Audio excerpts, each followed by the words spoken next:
चलिए शुरू करते हैं रेलवे की प्रीवियस ईयर क्वेश्चंस की सीरीज़ का लेक्चर नंबर 4। साथियों, इस वीडियो में हम हर एक क्वेश्चन की विस्तृत व्याख्या यानी कि एग्ज़ाम प्रोस्पेक्ट से जो इम्पोर्टेंट फैक्ट्स हैं उनकी कंप्लीट एक्सप्लेनेशन के साथ डिस्कस करेंगे और उस पर्टिकुलर क्वेश्चन से रिलेट करते हुए जो भी क्वेश्चंस बन सकते हैं आने वाली फर्दर एग्जामिनेशंस में उनकी हम चर्चा करेंगे।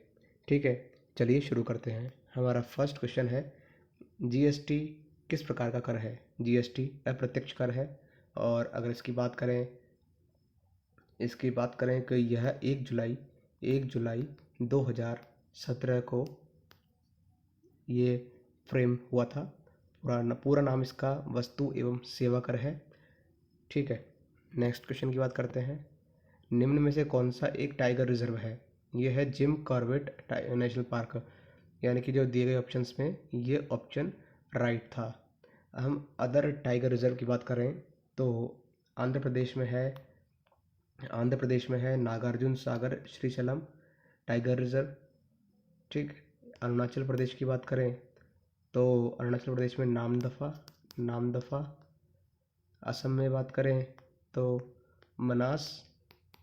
ठीक है, एक बिहार की बात करें, असम में और भी टाइगर रिजर्व हैं। कौन कौन से? मनास हो गया, नामेरी,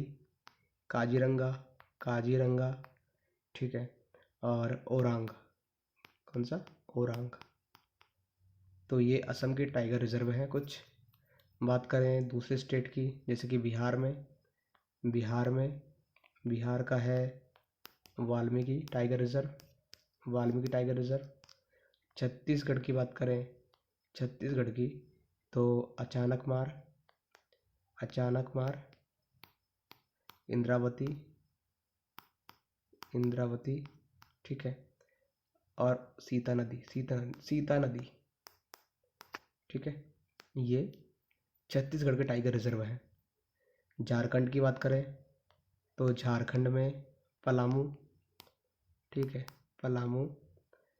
कर्नाटक में बांदीपुर, नागरहोल। कर्नाटक की बात करें तो बांदीपुर,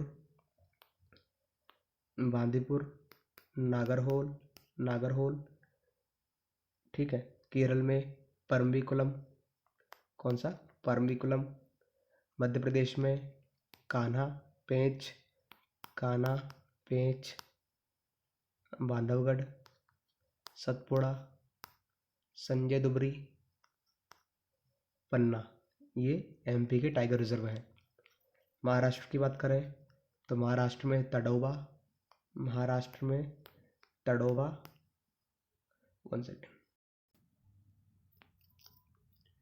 तो तड़ोबा है, मेलघाट है, सह्याद्री है, पेंच है। ठीक है, महाराष्ट्र में पेंच इम्पोर्टेंट है।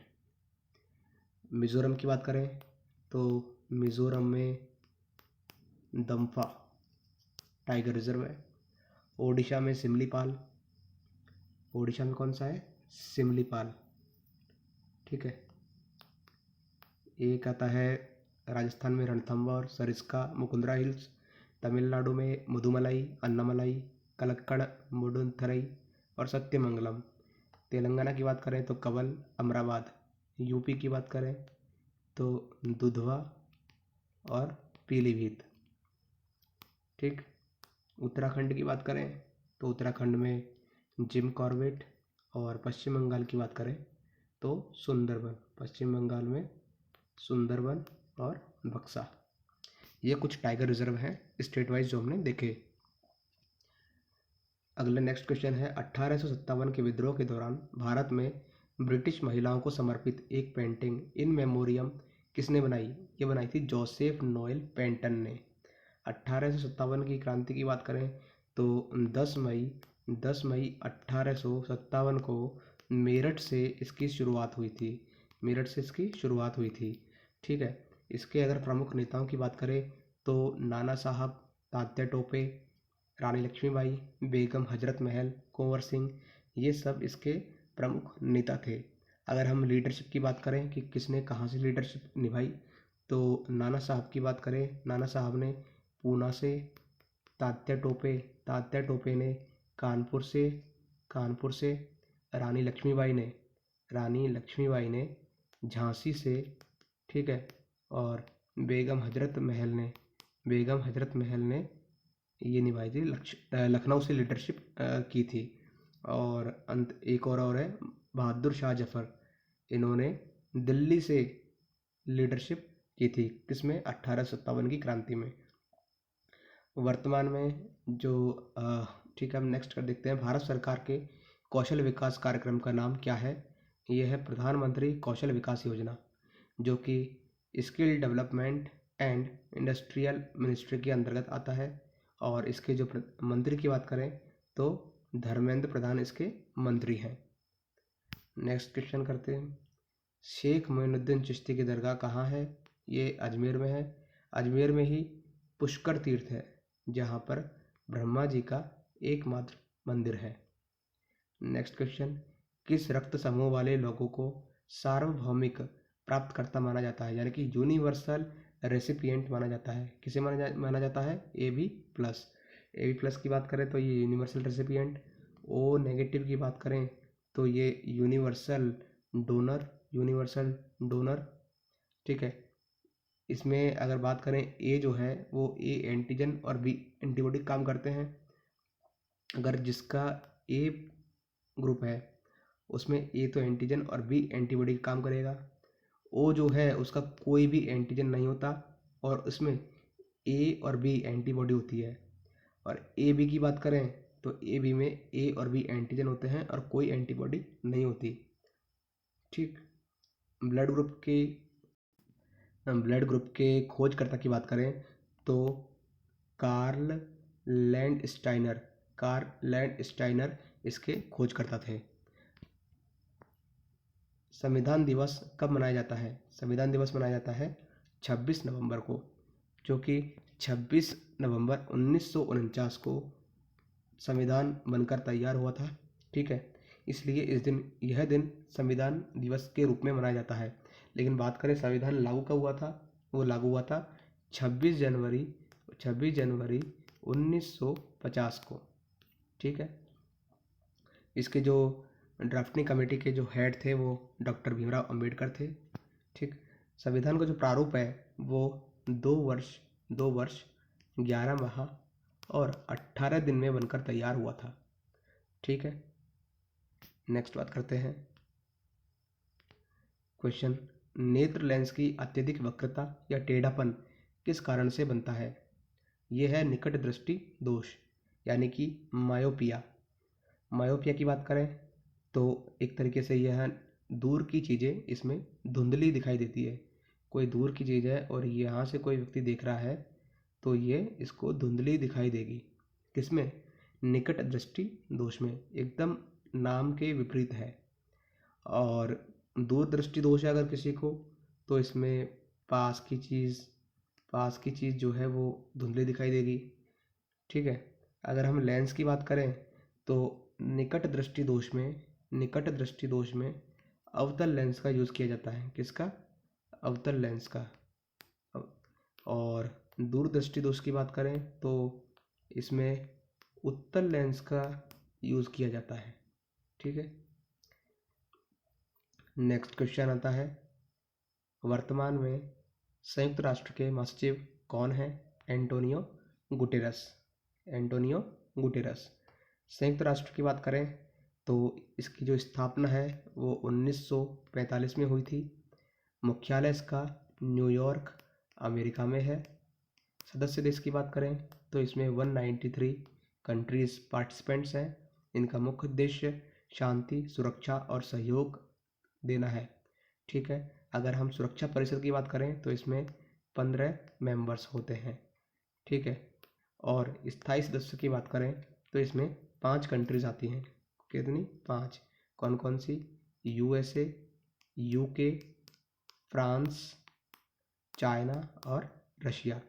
ये UN की परमानेंट काउंसिल के सदस्य हैं। संयुक्त राष्ट्र महासभा की बात करें तो इसमें 193 सदस्य आते हैं और इनके जो सचिव हैं, महासचिव, वो एंटोनियो गुटेरस हैं। बात करें इनके कुछ अन्य ब्रांचेस की तो जैसे WHO, यूनिसेफ यूनिसेफ ठीक है, यूएनडीपी यानी कि संयुक्त राष्ट्र विकास कार्यक्रम, यूएन शरणार्थी आयोग जो है यानी कि UNHCR, United nation human council, right, ठीक है, और संघीय अदालत यानी कि इंटरनेशनल कोर्ट ऑफ जस्टिस, जिसका हेडक्वार्टर द हेग नीदरलैंड में है। तो इस तरह से इसके कुछ ब्रांचेस हैं, कुछ इसके संगठन्स हैं। अगर हम और ऑर्गेनाइजेशन की बात करें तो WHO का जो हेडक्वार्टर है, WHO का हेडक्वार्टर कहाँ पर है? स्विट्ज़रलैंड में, ठीक है। WHO का हेडक्वार्टर स्विट्ज़रलैंड में है। यूनेस्को की बात करें तो यूनेस्को जो है वो पेरिस में है, ठीक है। पेरिस किसकी राजधानी है? फ्रांस की। यूनिसेफ की बात करें, यूनिसेफ इसका हेडक्वार्टर न्यूयॉर्क में है, ठीक है। यूएनएचसीआर यानी कि United nation high commissioner for refugee, इसकी बात करें तो इसका हेडक्वार्टर जिनेवा में है। यूएनएचसीआर इसका हेडक्वार्टर कहाँ पर है? जिनेवा में, ठीक है। और इंटरनेशनल लेबर ऑर्गेनाइजेशन ILO इसका हेडक्वार्टर रोम इटली में है, ठीक है। और WFP यानी कि वर्ल्ड फूड प्रोग्राम, इसका भी हेडक्वार्टर रोम इटली में है। UNDP की बात करें, UNDP यानी कि यूनाइटेड नेशंस डेवलपमेंट प्रोग्राम, इसका हेडक्वार्टर न्यूयॉर्क अमेरिका में। UNEP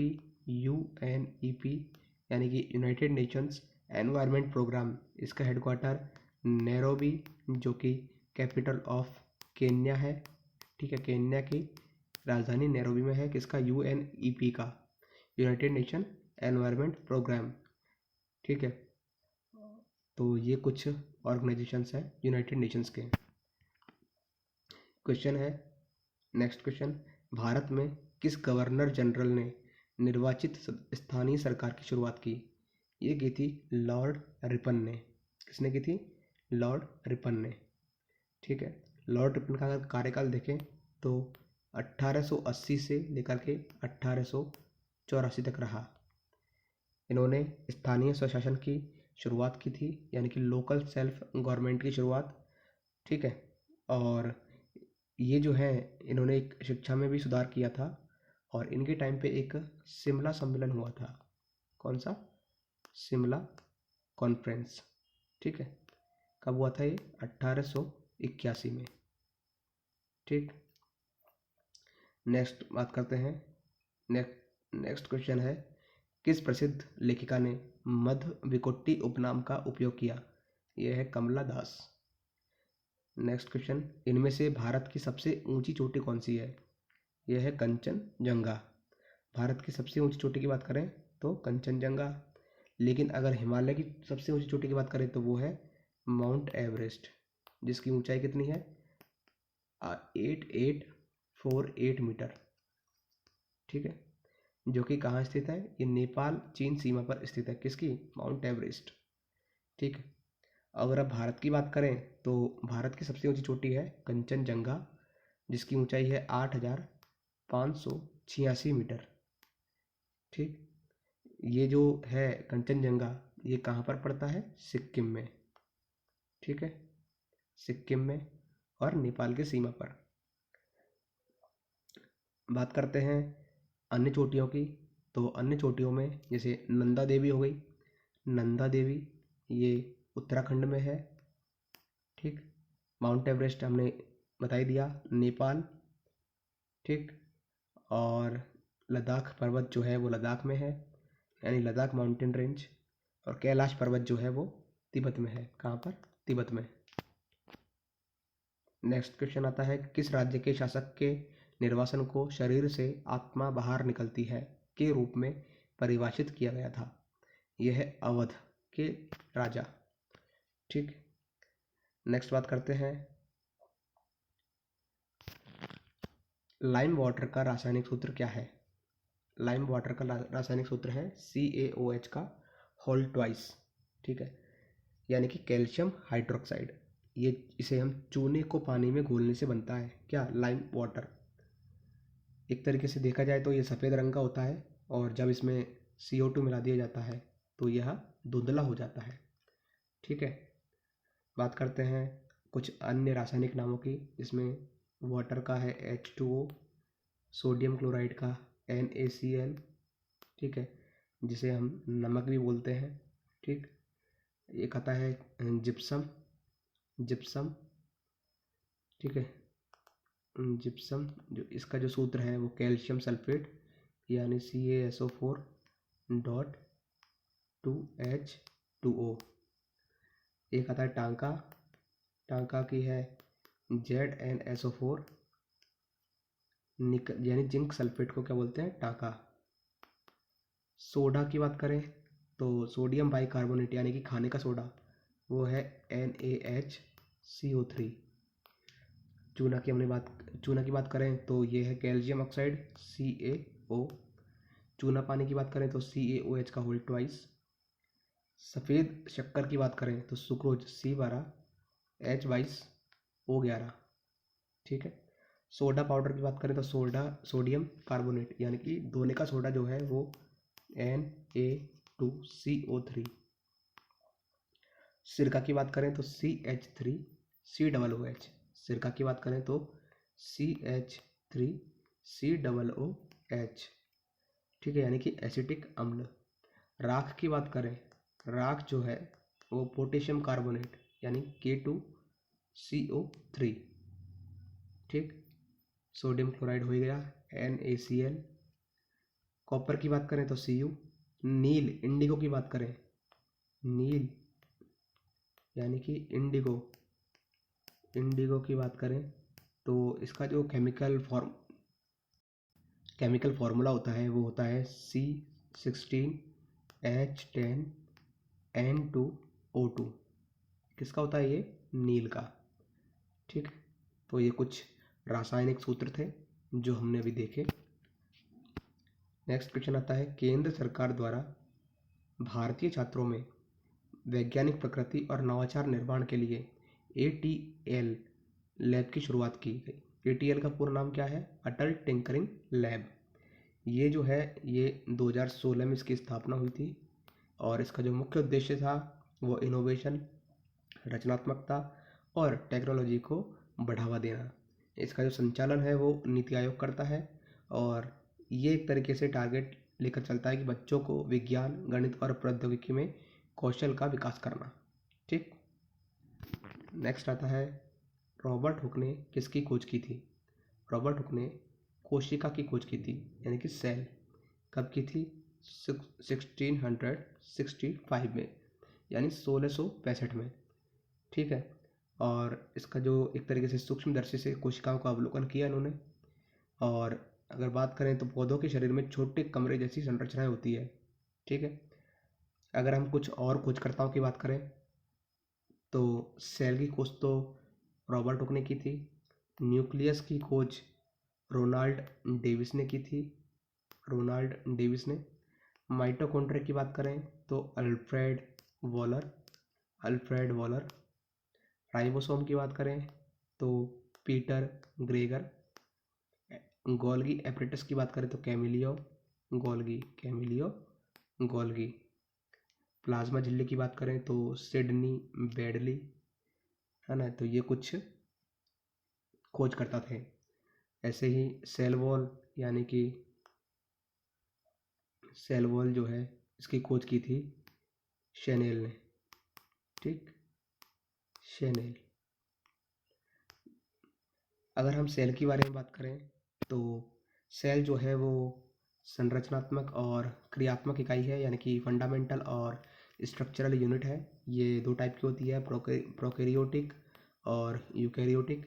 कोशिका झिल्ली जो है वो कोशिका के बाहरी परत होती है, कोशिका झिल्ली, जिसे हम प्लाज्मा मेम्ब्रेन भी बोलते हैं। इसमें जो है वो न्यूक्लियस होता है जो कि कोशिका का अंदरूनी कोशिका को नियंत्रण करता है। साइटोप्लाज्म जो है वो कोशिका का अंदर का द्रव्य है। ठीक है, ये साइटोप्लाज्म है। माइटोकॉन्ड्रिया, माइटोकॉन्ड्रिया को कोशिका का पावर हाउस कहते हैं। किस, माइटोकॉन्ड्रिया कोशिका का पावर हाउस कहते हैं। राइबोसोम की बात करें तो एक तरीके से ये प्रोटीन का सिंथेसाइज करता है, राइबोसोम प्रोटीन का संश्लेषण करता है। एंडोप्लाज्मिक रेटिकुलम की बात करें, ये सब कोशिका से रिलेटेड ही हैं। एंडोप्लाज्मिक रेटिकुलम की बात करें तो ये प्रोटीन प्लस लिपिड का सिंथेसाइजेशन करता है। गोल्गी एपरेटस जो है वो गोल्गी एपरेटस प्रोटीन का संचारण और उसकी पैकेजिंग का काम करता है। ठीक है, गोल्गी एपरेटस। सेंट्रियोल्स की बात करें तो सेंट्रियोल्स जो है वो कोशिका यानी कि सेल डिवीज़न में पार्टिसिपेट करता है। लाइसोसोम जो है वो अपशिष्ट नष्ट करने वाले अंग होते हैं। लाइसोसोम को हम आत्मघाती थैली भी कहते हैं। ठीक है, क्लोरोप्लास्ट की बात करें, क्लोरोप्लास्ट ये प्लांट सेल में होते हैं। ठीक है, तो क्लोरोप्लास्ट जो है वो पौधों में फोटोसिंथेसिस का केंद्र है। ठीक है, प्लाज्मा झिल्ली की बात करें तो पदार्थों का परिवहन और कंट्रोल करता है उसको। सेल वॉल की बात करें तो यह है पौधों में होता है। ठीक है, वैक्यूल, अगर हम पौधे की बात कर रहे हैं प्लांट की, तो वैक्यूल जल और अपशिष्ट पदार्थों का संग्रहण है।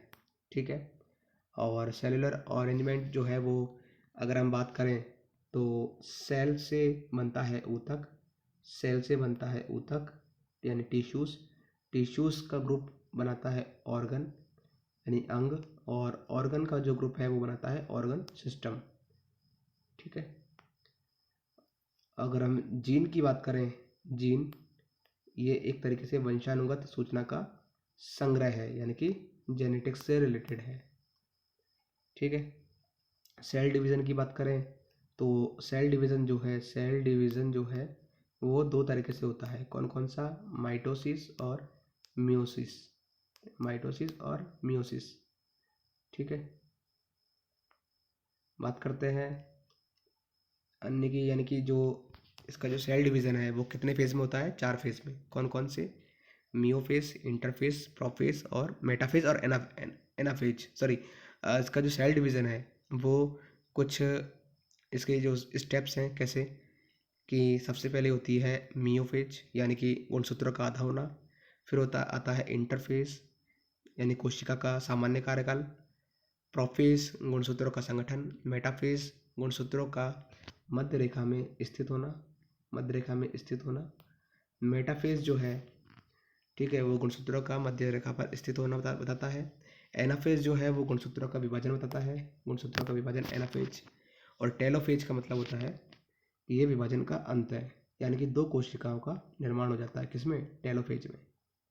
ठीक है, इसमें अगर गुणसूत्र की संख्या की बात करें तो 2 तरीके से होते हैं। कौन कौन से? डाइप्लॉइड और हैप्लॉइड। डाइप्लॉइड की बात करें तो पूर्ण गुणसूत्र संख्या है, और हैप्लॉइड की बात करें तो यह आदि गुणसूत्र संख्या है। नेक्स्ट आता है, कांग्रेस के किस अधिवेशन में स्वराज प्राप्ति का आह्वान किया गया? ये किया गया था 1906 में।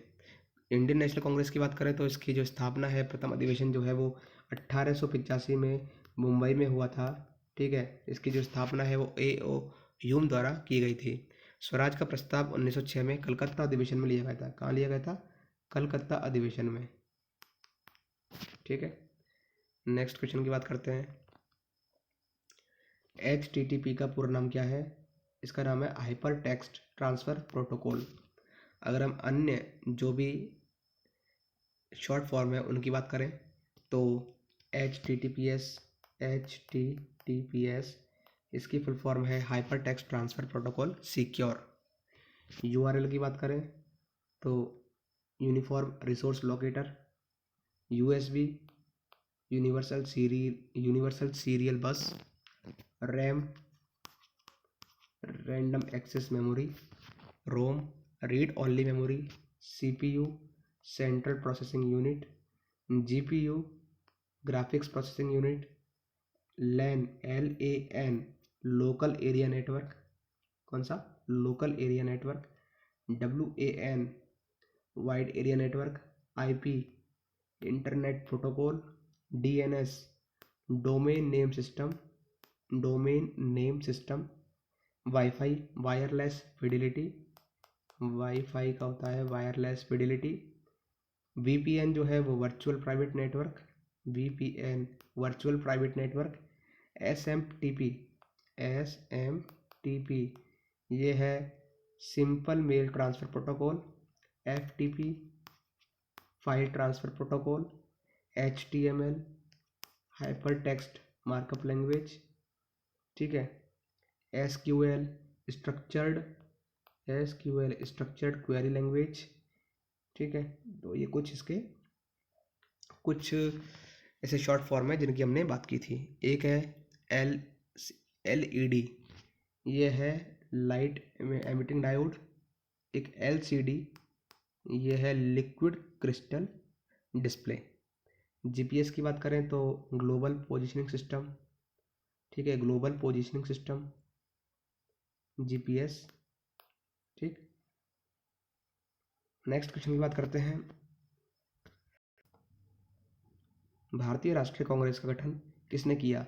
A.O. ह्यूम। गाइस आप देख सकते हैं कि हम जो भी क्वेश्चंस का पूरा ऑपरेशन कर रहे हैं वो क्वेश्चंस बाद में जब रिपीट होते हैं तो आप अपने आप में बेहतर कॉन्फिडेंस फील कर रहे होंगे, ठीक है। बात करते हैं भारतीय राष्ट्रीय कांग्रेस का गठन किसने किया? ये A.O. ह्यूम द्वारा किया गया, ठीक है, जो कि 28 दिसंबर 1885 को इसका पहला सत्र हुआ था, ठीक है। बात करें भारतीय राष्ट्रीय कांग्रेस का विभाजन, ये कब हुआ था? 1907 में। किसमें? सूरत अधिवेशन में, ठीक है।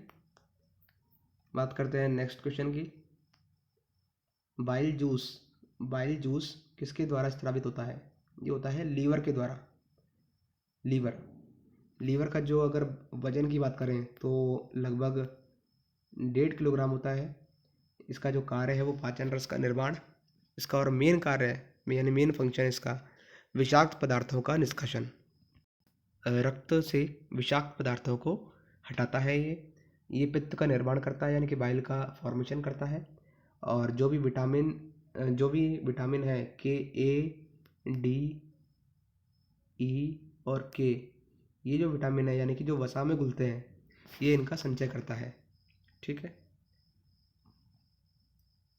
नेक्स्ट क्वेश्चन की बात करते हैं।